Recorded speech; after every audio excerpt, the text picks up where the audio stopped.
ఈ పని చేస్తే మాత్రం కుదరదు, మీరు ఖచ్చితంగా నరకానికి వెళ్తారు. దయచేసి మీకు దండం పెట్టి చెప్తున్నాను, మీ తమ్ముడు కనుక్కోండి, మారండి. ఇది కరెక్ట్ కాదు.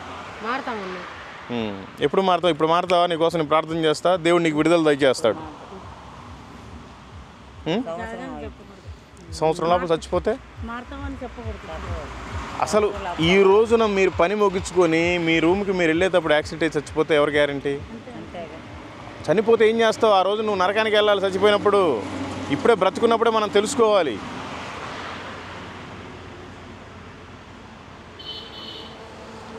అమ్మ, బైబిల్లో ఇద్దరు వ్యక్తులు ఉన్నారు, ఒక ధనవంతుడు, ఒక దరిద్రుడు. దరిద్రుడికి ఏం తినడానికి లేకపోతే ధనవంతుడు మిగిలిచిన మెతుకులు వేస్తే రొట్టె ముక్కలు తిని బ్రతికేవాడు. ఇద్దరు ఒక రోజు చనిపోయారు. సినిమాలు చూస్తాను, కాకపోయినా మీటింగ్ పెడతారు కదా, దానికి వెళ్తాను. అన్నీ ఎంత ఉంటా. 3 కురాలు, 3 ఊర్లు చేసేది. వాళ్ళకి ఇష్టించే, మా అల్లుడికి ఇష్టించే, వాళ్ళు వెళ్తారు చర్చిలు. వాళ్ళు వెళ్ళటం కాదు కానీ ప్రతి మనిషికి దేవుడు కావాలి. ప్రతి మనిషి కోసం యేసుప్రభు ఈ లోకానికి వచ్చాడు. అందుకని మీకోసం ప్రార్థన చేయమంటారా?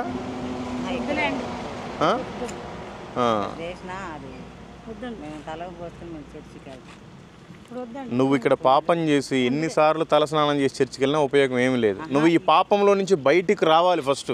ఈ పాపాన్ని వదిలిపెట్టి ఇది నాకు వద్దు, ఈ బ్రతుక నువ్వు బయటకు వస్తే అప్పుడు నీ బ్రతుకు మారుస్తాడు దేవుడు. అప్పుడు దాకా మార్చాడు.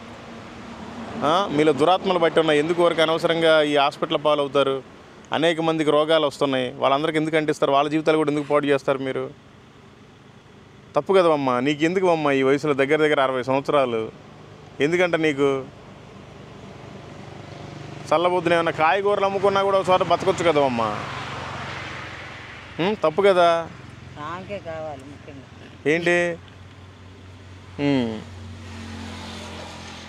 కాయగూరలు అంటే అమ్ముకోవచ్చుగా, ముందు అమ్ముకోవచ్చు కదా. నాకు డబ్బులు లేవుగా.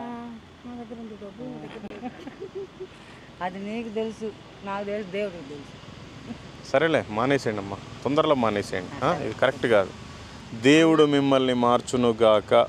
యేసు నామంలో మీలో ఉండే దురాత్మలు పారిపోవును కాక. నజరేయుడైన యేసు నామంలో నీకు ఇప్పుడే రక్షణ కలుగునుగాక. నజరేయుడైన యేసు నామంలో మీ అందరికీ రక్షణ కలుగునుగాక. సరేనమ్మా, మారండి. ఎందుకు? వద్దు, పర్వాలేదు. దాని మీద ఉంటుంది, నెంబర్ ఉంటుంది, కావాలంటే చేయండి. నువ్వు కంప్లీట్గా మారినాక ఫోన్ చేయి, నేను నీకు ఏమైనా హెల్ప్ చేస్తాను. ఓకేనా? యేసు నామంలో మీరు 3 రక్షణ పొందుదురుగాక. ఆమేన్. చెప్పు. వందనాలు.